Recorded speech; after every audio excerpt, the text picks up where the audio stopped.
Hello दोस्तों, आप सबका स्वागत है मातो गार्डन टिप्स में। और आज मैं अपने छत पे जो स्ट्रॉबेरी का प्लांट लगा था वो काफ़ी अच्छी तरह से ग्रो हो गया। और इसमें देखिए पके पके फल भी आ चुके हैं स्ट्रॉबेरी। तो इसका मैं आज हार्वेस्टिंग करूंगा, यानी इसको मैं तोड़ूंगा और इसका स्वाद चाखूंगा।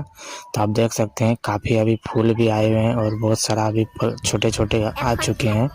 और दो जो है पूरी तरह से पक चुके हैं और एक पक रहे हैं। तो चलिए मैं अभी इसको जो है काटूंगा ब्लेड के साथ सहायता से। और देख सकते हैं हमने काट लिया, काफ़ी पूरी तरह से पक चुका है। देखिए पूरा एकदम लाल हो गया है। और देखिए इधर और एक ये है, इसको भी मैं काट लेता हूँ।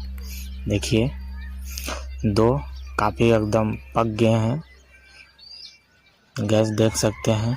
तो फाइनली मेरा रिजल्ट आ गया स्ट्रॉबेरी का, काफ़ी अच्छी तरह से ग्रो कर लिया। तो चैनल को सब्सक्राइब